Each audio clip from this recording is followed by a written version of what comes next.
आज धनंजय मुंडेंचा राजीनामा, करुणा मुंडेंची फेसबुक पोस्ट 3/3/2025 ला राजीनामा, हॅशटॅग करुणा धनंजय मुंडे. करुणा मुंडेंच्या पोस्टनं चर्चेला उधाण. अजितदादांनी 2 दिवसांपूर्वीच धनंजय मुंडेंचा राजीनामा घेतलाय. अधिवेशनापूर्वी अजितदादा स्वतः राजीनाम्याची घोषणा करणार. करुणा मुंडेंचा TV9 मराठीवर खळबळजनक दावा. कुठेही नैतिकतेचं पतन झाल्याचं लक्षात आल्यास कुणालाही वाचवणार नाही, तर आम्ही थेट त्यांचे राजीनामे मागू. धनंजय मुंडेंच्या राजीनाम्यावर मुख्यमंत्री फडणवीसांचा इशारा. धनंजय मुंडेंच्या वरदहस्तानच सगळं चाललं होतं. मुंडेंचा राजीनामा झालाच पाहिजे, नाही झाल्यास त्यांना बडतर्फ केलं पाहिजे. अंजली दमन यांची मागणी. धनंजय मुंडेंचा राजीनामा झाला तर स्वागत करू, देर है लेकिन अंधेर नाही. बजरंग सोनवणेंची प्रतिक्रिया. तर आरोपीला शिक्षा झालीच पाहिजे, हीच आमची भूमिका, असं म्हणत दिली प्रतिक्रिया. आजपासून राज्याच्या अर्थसंकल्पीय अधिवेशनाला सुरुवात होणार, तर कोकाटे मुंडेंच्या राजीनाम्यावर विरोधक आक्रमक. बीड हत्या प्रकरणावरून विरोधक सरकारची कोंडी करण्याची सुद्धा शक्यता. चहापानाच्या कार्यक्रमावेळी अजितदादांनी धनंजय मुंडेंसोबत बोलणं टाळलं, तर मंत्री धनंजय मुंडेंचा अजित पवारांसोबत बोलण्याचा प्रयत्न, मात्र अजितदादा न बोलताच पुढे निघून गेले. महादेव मुंडेंच्या पत्नी ज्ञानेश्वरी मुंडेंचं आजपासून आमरण उपोषण, तर बीड जिल्हाधिकारी कार्यालयासमोर आजपासून उपोषण करणार. महादेव मुंडे हत्या प्रकरणातील फरार आरोपींना अटक करण्याची मागणी. प्रशांत कोरटकर आज नागपूर पोलिसांकडे मोबाईल सिम कार्ड जमा करणार, तर प्रशांत कोरटकर आज स्वतः पोलीस ठाण्यामध्ये येणार का, याकडे सर्वांचं लक्ष. कोरटकरनं इंद्रजित सावंतांना धमकी देत शिवरायांबद्दल केलं होतं वादग्रस्त विधान. आधी छत्रपती शिवाजी महाराजांचा अवमान आणि आता कोरटकरकडून अभिवादन. छत्रपती शिवाजी महाराज हे माझे प्रेरणास्त्रोत. प्रशांत कोरटकरचा अभिवादनाचा व्हिडिओ समोर. प्रशांत कोरटकर विरोधात जालन्यामध्ये गुन्हा दाखल. शिवरायांबद्दल अपमानास्पद बोलणाऱ्या आणि इंद्रजित सावंतांना धमकी देणाऱ्या प्रशांत कोरटकर विरोधात गुन्हा दाखल. छत्रपती शिवाजी महाराजांचा अपमान करणाऱ्यांना आम्ही वाचवणार नाही. महाराजांविषयी कुणी चुकीचं बोललं तर सहन करणार नाही. आम्ही शिवरायांचे मावळे, त्यांनी दाखवलेल्या मार्गावरच आम्ही चालतोय. फडणवीसांचा इशारा. महापुरुषांचा अवमान करण्यासाठी महाराष्ट्रामध्ये रस्सीखेच सुरू, तर अवमान करणाऱ्यांना उच्च पदावर बसवण्याची सरकारची मानसिकता. काँग्रेस नेते भाई जगताप यांची महायुती सरकारवर टीका. केंद्रीय मंत्री रक्षा खडसेंच्या मुलीची टवाळखोरांकडून छेडछाड. कोथळी गावातील यात्रेदरम्यानचा धक्कादायक प्रकार. रक्षा खडसेंकडून पोलिसात तक्रार. रक्षा खडसे आणि आरोपी पियुष मोरेची ऑडिओ क्लिप समोर, तर मुलीच्या छेडछाड करणाऱ्या आरोपीला रक्षा खडसेंनी फोनवरून झापलं. TV9 मराठी ऑडिओ क्लिपची पुष्टी करत नाही. केंद्रीय मंत्री रक्षा खडसेंच्या मुलीची छेड काढल्याच्या प्रकरणी 7 आरोपींपैकी 4 आरोपींना अटक, तर आरोपी अनिकेत भोई याला देखील बेड्या. 3 आरोपी अद्यापही फरार, तर पोलिसांकडून त्यांचा शोध सुरू. दुर्दैवानं छेडछाड करणारे एका विशिष्ट पक्षाचे पदाधिकारी, अशा लोकांना कुठल्याही परिस्थितीत माफी नाही. कडक कारवाई होणार. मुख्यमंत्री फडणवीसांची प्रतिक्रिया. केंद्रीय मंत्र्यांची मुलगी राज्यात सुरक्षित नसेल तर सामान्य मुलींच्या सुरक्षेचं काय. टवाळखोरांनी नातीसोबत छेडछाड केल्यानंतर एकनाथ खडसे संतापले. गुंडांना स्थानिक नेत्यांचं संरक्षण असल्याचाही आरोप. जळगावात घडलेली घटना ही दुर्दैवी आहे. रक्षा खडसेंच्या मुलीशी जे काही वागणं झालं त्याचा सुळेंकडून जाहीर निषेध. मंत्र्याला पोलीस स्टेशनला जावं लागतं, हे सरकारचं अपयश. यामध्ये राजकारण करू नये. सुप्रिया सुळेंची प्रतिक्रिया. राज्यात कायदा आणि सुव्यवस्थेची वाट लावली आहे, तर काँग्रेसचे प्रदेशाध्यक्ष हर्षवर्धन सपकाळ यांची प्रतिक्रिया. महिलांच्या सुरक्षेचा प्रश्न निर्माण झालाय. सपकाळांची प्रतिक्रिया. कुठेही छेडछाडीचं प्रकरण आढळल्यास पोलिसांनी जहाल भूमिका घ्यावी. छेडछाडीच्या प्रकरणावर मंत्री उदय सामंतांची प्रतिक्रिया. तर पोलिसांनी जहाल भूमिका घेऊन ही नीच प्रवृत्ती ठेचून काढण्याचंही आवाहन.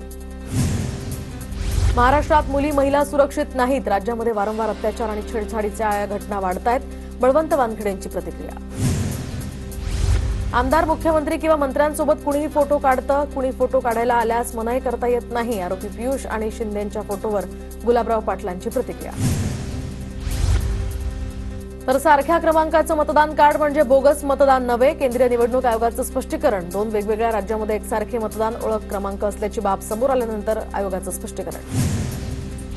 फडणवीसांची आणि माझी खुर्ची बदलली, पण अजितदादा मात्र फिक्स आहेत. मुख्यमंत्री पदावर शिंदेंची मिश्किल टिप्पणी. तर तुम्हाला तुमची खुर्ची फिक्स ठेवता आली नाही, त्यात मी काय करू. अजितदादांची शिंदेंना कोपरखळी. सध्याच्या राजकारणात आणि सत्ताधारी पक्षात नैतिकता शिल्लक नाही. गंभीर आरोप असताना सुद्धा कोकाटे आणि मुंडे राजीनामा देत नाहीत. आमदार विश्वजित कदमांची प्रतिक्रिया. संतोष देशमुख हत्या प्रकरणामध्ये आरोपी सिद्धार्थ सोनवणेला केस कोर्टाकडून जामीन. सोनवणे विरोधात पुरावे नसल्यामुळे आता सीआयडीनं आरोपपत्र दाखल केलं नाही. 25,000च्या जात मुचलक्यावर जामीन मंजूर. बीड खंडणी प्रकरणामध्ये वाल्मिक कराडकडून आवादा कंपनीला दिलेल्या धमकीच्या कॉलचा मोर तर कराडकडून कॉलवर झालेल्या शिवीगाळाचा सीआयडीच्या चार्जशीटमध्ये उल्लेख. वाल्मिक कराड कैदेत असलेल्या बीड जेलमध्ये सीसीटीव्ही बंद, महत्वाच्या ठिकाणांचे आणि बराकमधील कॅमेरे बंद, कारागृह अधीक्षकांच्या एका पत्रातनं माहिती समोर. संतोष देशमुखांना मारहाण करताना आरोपींनी 15 व्हिडिओ 8 फोटो काढले. सीआयडीनं आरोपी महेश केदारच्या फोनमधून व्हिडिओ आणि फोटो जप्त केले. 9 डिसेंबरला संतोष देशमुखांना 3 तास अमानुष मारहाण, सीआयडीच्या आरोपपत्रात माहिती. वाल्मिक कराडला व्हीआयपी वागणूक दिली जातेय, अंबादास दानवेंची प्रतिक्रिया. तर संतोष देशमुखांची हत्या करणारा मास्टरमाइंड वाल्मिक कराडच, जितेंद्र आव्हाडांकडून स्पष्ट. सुरेश धसांकडून त्रास देत असल्याचा दादांच्या राष्ट्रवादीतील माजी आमदाराचा आरोप. तर अन्याय सहन करणार नाही, पक्षानं दखल न घेतल्यास एमआयएममध्ये जाण्याची तयारी, बाळासाहेब आजबेंचा इशारा.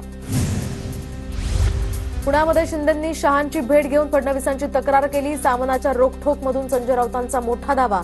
पहाटे 4 वाजता शिंदे अमित शहांना भेटल्याचा दावा. तर दोघांमधला संवाद सुद्धा सामनामध्ये प्रसिद्ध. अमित शहा आणि शिंदेंमधला संवाद खरा, दोघांमधील संवादाबद्दल फडणवीसांनाही माहिती, संजय राऊतांचा दावा. संजय राऊत हे फेकू जासूस आहेत. अमित शहा आणि शिंदेंमध्ये असा कोणताही संवाद घडला नाही, राऊतांच्या दाव्यावर शिरसाटांची प्रतिक्रिया. जाहीरपणे सांगतो, मला हलक्यात घेऊ नका. ज्यांनी हलक्यात घेतलं त्यांचा टांगा उलटा करून आलो. एकनाथ शिंदेंचा निशाणा. तर दाढीला आम्ही हलक्यातच घेतो, वजनदार समजत नाही, संजय राऊतांचा एकनाथ शिंदेंना टोला. ठाण्यामध्ये दोन्ही शिवसेनेचे कार्यकर्ते आमने सामने. ठाकरेंच्या शिवसेनेच्या नेत्यांनी आनंदींना अभिवादन केल्यानंतर शिंदेंच्या नेत्यांकडून स्मारकाला दुग्धाभिषेक. आनंद आश्रम परिसरामध्ये जोरदार घोषणाबाजी. भुंकणाऱ्या प्राण्यांकडे लक्ष द्यायचं नसतं, आम्हाला रोखणारी औलाद ठाण्यामध्ये काय महाराष्ट्रात सुद्धा जन्माला आली नाही. ठाकरेंच्या नेत्यांच्या ठाणे दौऱ्याला विरोध करणाऱ्या शिंदेंच्या कार्यकर्त्यांवर विनायक राऊतांची टीका. आमच्या टीमचे कॅप्टन ठाण्यामध्ये आल्यानं काही जण घाबरले. ठाण्यामध्ये दोन्ही शिवसेना आमने सामने आल्यानंतर विनायक राऊतांची शिवसेनेवर टीका. ठाण्यामध्ये येण्यासाठी आम्हाला कुणाच्या परवानगीची गरज नाही, संजय राऊतांचा शिंदेंवर हल्लाबोल. तर दिघे साहेबांनंतर आनंद आश्रम राहिलं नाही, तिथे मालकी हक्क सांगतायत, आम्ही का जायचं, राऊतांचा सवाल. शिंदेंना आम्ही सांगितलं, तुम्हाला बेड्या घालून कुणी नेणार नाही, तुमचं शरीर वाघाचं आणि काळीज उंदराचं, संजय राऊतांची शिंदेंवर खोचक टीका.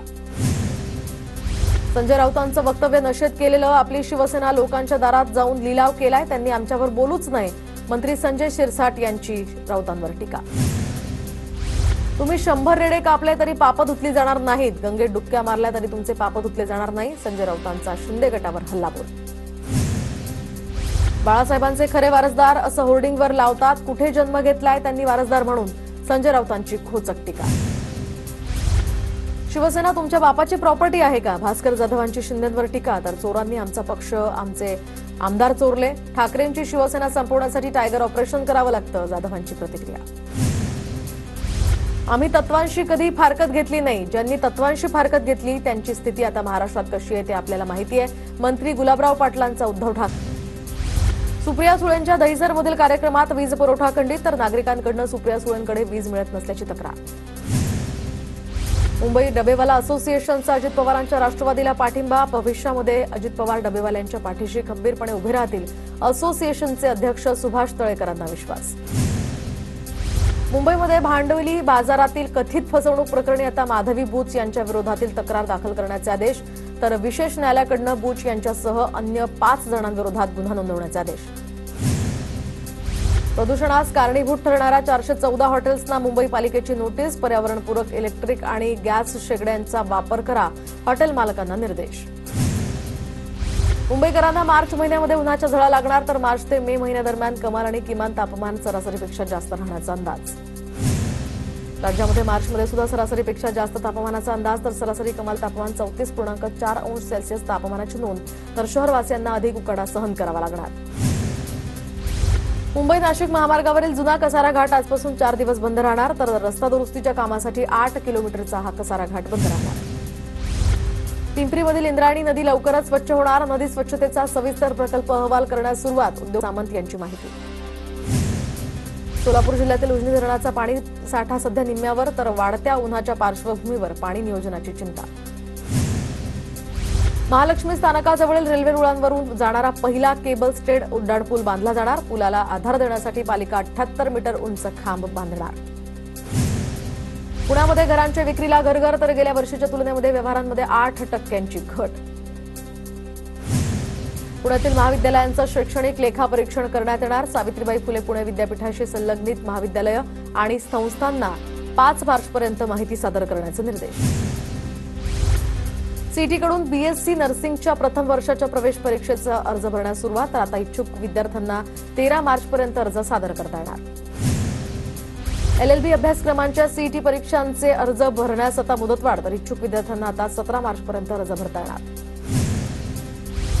एमएड बीएड प्रवेश परीक्षेच्या अर्ज दुरुस्तीची बुधवारपर्यंत संधी. आजपासून 5 मार्च दरम्यान सुविधा उपलब्ध. विद्यार्थ्यांना मोठा दिलासा.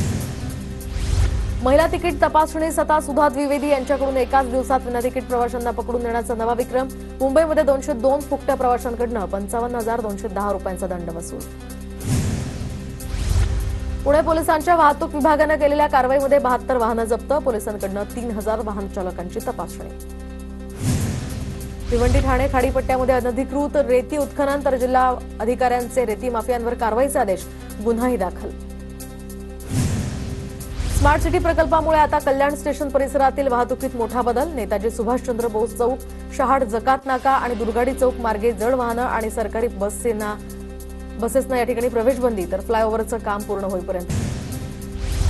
पुण्यातील नवले पुलावर खासगी वाहनाची दुचाकी आणि रिक्षा अशा अनेक वाहनांना धडक. अपघाताला कारणीभूत असलेल्या खासगी वाहनांच्या चालकांना नागरिकांनी चोपलं. देवमोगरा मातीचं दर्शन घेऊन परतणाऱ्या भाविकांवर काळाचा घाला. अपघातामध्ये 17 वर्षीय तरुणाचा मृत्यू. गाडी उलटल्यामुळे 12 जण गंभीररित्या जखमी. अमरावतीमध्ये जुन्या वादातनं तरुणाची चाकूनं वार करत हत्या. नागपुरी पोलीस ठाण्याच्या हद्दीतील मासणगांज या परिसरातली ही घटना. नांदेडमध्ये रेती माफियांना लगाम लावण्यासाठी प्रशासन सध्या ऍक्शन मोडवर. नदीपात्रात जाणारे रस्ते जेसीबीनं खोदले. रेतीची चोरी आढळली तर वाहन जप्तीची कारवाई करण्याचा इशारा. साताऱ्याच्या खंबाटकी घाटामध्ये ऑइलची गळती झाल्यामुळे वाहतूक ठप्प. 15हून अधिक दुचाकींचे यामुळे अपघात. पुणे मुंबई महामार्गावर चंदनाच्या कंटेनरला पोलिसांनी पकडलं. तर कंटेनरमध्ये 20 ते 25 कोटी किमतीचे 10 ते 12 टन चंदन असण्याची शक्यता. पिंपरी चिंचवडच्या मालमत्ता विरोधी पथकाची कारवाई. नालासोपाऱ्यामध्ये 13 वर्षीय आते भावाकडून 5 वर्ष चिमुकल्या बहिणीची हत्या. घरातील सर्वच जण तिचा लाड करतात. हा राग मनात धरून हत्या केल्याची माहिती. अल्पवयीन आरोपीवर पोलिसांकडून गुन्हा दाखल. पुण्याच्या भोरमधील चौपाटी परिसरात नवलाई पान शॉपला आग, तर शॉर्ट सर्किटमुळे आग लागल्याचा अंदाज. आगीमध्ये संपूर्ण दुकान जळून खाक. 2 लाख रुपयांचं नुकसान. जळगावातील रील स्टार विक्की पाटीलची वडिलांची सांगण्यावरून हत्या. तर विक्की पाटीलच्या हत्येनंतर विक्कीचा मृतदेह पुरण्यात आला. पोलीस निरीक्षकांची माहिती. भंडाराच्या मोहाडीतील उर्सा या ठिकाणी आवश्यक नसलेल्या ठिकाणी नाली बांधकामाला सुरुवात. तर युवकांचं जेसीबी समोर ठिय्या आंदोलन. तरुणांकडून नाली बांधकामाचा हा विरोध. नंदुरबार नगरपालिकेकडून लवकरच 240 घरकुलांचं वाटप होणार. शहरातील 240 बिगर कुटुंबियांना आपल्या हक्काचं घर मिळणार. जिल्हाधिकाऱ्यांच्या आदेशानंतर घरकुलांचं वाटप होणार. डोंबिवली ते ठाणे बस सेवा लवकरच सुरू होणार. तर रेल्वेच्या वाढत्या गर्दीवर नियंत्रण ठेवण्यासाठी हा निर्णय. या निर्णयामुळे डोंबिवलीकरांचा प्रवास अधिक सुखकर होईल. नंदुरबारमधून जाणाऱ्या पश्चिम रेल्वेच्या चौपदरीकरणाचं काम सुरू होणार. चौपदरीकरणाच्या कामासाठी आता रेल्वे प्रशासनाकडून जागेची पाहणी केली. यासह चाचणीही केली जाणार. तर रेल्वे गाड्या वाढल्यानं चौपदरीकरणाचं काम हाती. नंदुरबारमध्ये 33 गावं आणि 200 पेक्षा अधिक पाड्यांना पाणी टंचाईची भीषण समस्या. प्रशासनाकडून उपाययोजना करण्यास आता सुरुवात. मार्च महिन्यातच पाणी टंचाईची भीषण समस्या उद्भवली. लातूर महानगरपालिकेच्या नळाद्वारे पिवळसर पाण्याचा पुरवठा. गेल्या 4 ते 5 दिवसांपासून नळाला पिवळसर पाणी येत असल्यामुळे नागरिक चिंतेत. मात्र हे पाणी असल्याचं मनपाचं म्हणणं. आवक वाढल्यामुळे लसूण, फ्लॉवर, कोबी, शेवग्याच्या दरात 10 ते 15% घट. तर पुण्याच्या छत्रपती शिवाजी मार्केट यार्डातील अन्य फळभाज्यांचे दर मात्र स्थिर. परभणीमध्ये हरभरा काढणी अंतिम टप्प्यात. तर मजुरांच्या साह्यानं शेतातील हरभरा काढला जातोय. यंदाच्या हरभऱ्यावर शेतकऱ्यांची मदार. धुळ्यातील जिल्हा क्रीडा संकुल या ठिकाणी सायकल रॅलीचं आयोजन. तर फिट इंडिया मिशन आणि स्वायत्तता संस्थेकडनं सायकल रॅलीचं आयोजन. सायकल रॅलीमध्ये शासकीय कर्मचाऱ्यांसह सर्वसामान्य नागरिकांचा सहभाग. धुळ्यामध्ये रसाळ फळांची मागणी वाढली. वाढलेलं तापमान आणि रमजान महिना सुरू झाल्यामुळे मागणी वाढली. नंदुरबारमध्ये पपईच्या दरात घसरण. पपईला सध्या 17 रुपयांचा दर. पपईचे दर घसरल्यामुळे शेतकऱ्यांमध्ये नाराजी. धुळ्यात फुलकोबीला अवघा 4 रुपयांचा दर. तर अपेक्षित दर न मिळाल्यामुळे शेतकरी नाराज. शेतकऱ्यांना पिकवलेला फुलकोबी सांभाळा आता शेतकऱ्यांनी उद्ध्वस्त करत या ठिकाणी दरवाढीची मागणी केली। राष्ट्रीय बाल स्वास्थ्य कार्यक्रमांतर्गत आता भोर तालुक्यातील उतरवलीमध्ये 260 विद्यार्थ्यांची तपासणी, 0 ते 18 वर्ष वयोगटातील मुलामुलींची विनामूल्य आरोग्य तपासणी। पुण्याच्या भोर तालुक्यातील कारी गावातील कुटुंबांना पीठगिरणी आणि शिलाई मशीन तसंच आरो प्लांटसह पाण्याच्या टाक्यांचं वाटप, तर अॅडव्हान्टा एंटरप्राइजेस लिमिटेड कंपनीच्या CSR फंडातनं करण्यात आलं वाटप। नंदुरबार जिल्ह्यामध्ये युवा सेनेचा कार्यकर्ता मेळावा संपन्न, पूर्वेश सरनाईक आणि सहसंपर्क प्रमुख चंद्रकांत रघुवंशी यांच्या उपस्थितीमध्ये मेळावा संपन्न। करमाळा तालुक्यातील केम गावच्या श्री उत्तेश्वर या महाराजांचा यात्रोत्सव संपन्न, तर पारंपरिक वाद्यांच्या गजरात केम गावामध्ये रात्रभर चालली छबिना मिरवणूक। पुण्याच्या भोर तालुक्यातील शिंद चव्हाणवाडी या ठिकाणी लोणारी देवीची यात्रा उत्साहात संपन्न, पारंपरिक वाद्याच्या तालावर देवीची काठी पालखीची मिरवणूक सुद्धा भव्य संपन्न। पुण्याची जी अवस्था आहे ती सांगलीची होऊ नये अशी भीती वाटते। तरुणांनी खेळाची, संस्कृतीची आणि कलेची नशा जोपासली पाहिजे। दरम्यान सांगलीतील एका कार्यक्रमात अभिनेत्री सोनाली कुलकर्णी यांचं विधान। भाजपनं स्टॉल टाकून सभासद नोंदणी केली, राष्ट्रवादी काँग्रेसच्या पदाधिकाऱ्यांनी देखील सभासद नोंदणी करून घ्यावी, हसन मुश्रीफ यांचं आवाहन। परभणी जिल्ह्यातील अनेक मोठे नेते शिंदेंच्या शिवसेनेमध्ये येण्यासाठी उत्सुक, तर शिवसेनेमध्ये मोठी इन्कमिंग होणार, शिवसेनेचे विधान परिषदेचे आमदार हेमंत पाटील यांचा दावा। वाशिम जिल्ह्यामध्ये बर्ड फ्लूची परिस्थिती नियंत्रणात, 24 तासात एकही बर्ड फ्लूची नोंद नाही, अपर जिल्हाधिकारी रामेश्वर घुगे यांची माहिती।